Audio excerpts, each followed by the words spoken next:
Hi, welcome back to Drew's Reviews, this time with the review of Captain America, the First Avenger.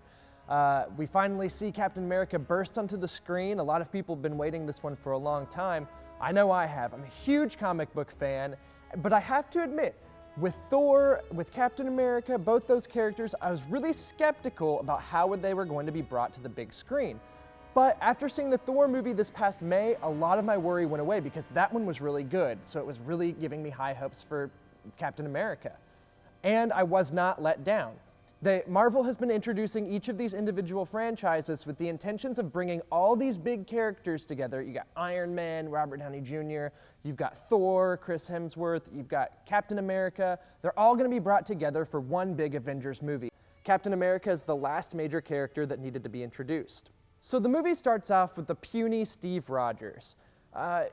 Before he becomes Captain America, he's this little kid from Brooklyn, really thin. He keeps trying to enlist in the army, but they keep giving him the boot because he's tiny and he has asthma and he has all this stuff.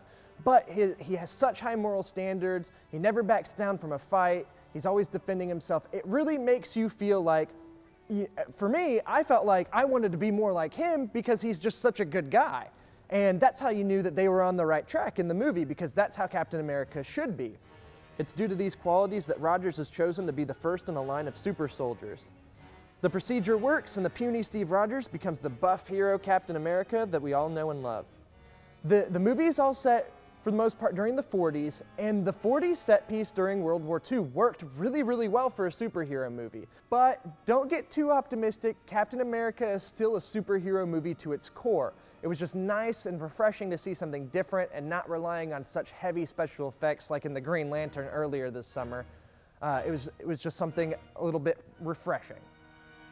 But there was some war propaganda scenes in the movie that were kind of cool. It really sold the time period. There was one particular montage, for me personally, went on a little bit too long with all the dancers and everything, but it was easily overlooked by the end of the movie. Now, going on to Captain America himself, it seemed like it took a while for Steve Rogers to actually become Captain America, but it didn't matter because the movie never really dragged during that point. Chris Evans, I was skeptical about him at first, but he sold me. I thought Chris Evans was a great Captain America. Haley Atwell played the love interest, and she was pretty good too. Then you had Tommy Lee Jones as well as a rough army colonel, and I have to admit, it was pretty nice to see a familiar face amongst all these lesser-known people. There's some great action sequences in this movie, especially one where Captain America saves a bunch of commandos from a military base. He has no powers, but they sold him as this one-man army. He used his shield, and he'd shield bash people and throw it like a frisbee, and it really sold the shield as being this sweet weapon of mass destruction, considering he's going against guys with rocket launchers and guns, and all he had was a shield, and that was really, really cool. The film's villain is called the Red Skull, played by Hugo Weaving.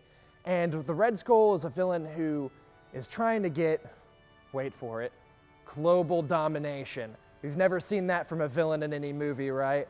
Anyways, the Red Skull is kind of a villain. He doesn't get into the fray very much. He kind of stands and shakes his fist and issues orders, and every once in a while will kill somebody just to prove how evil he is. The final battle between Captain America and Red Skull, a little bit underwhelming. The end to it was strange, but it makes more sense if you've read the comics and you're familiar with where they're going with it. It has potential to end up being really cool if they decide to make a sequel. Just saying.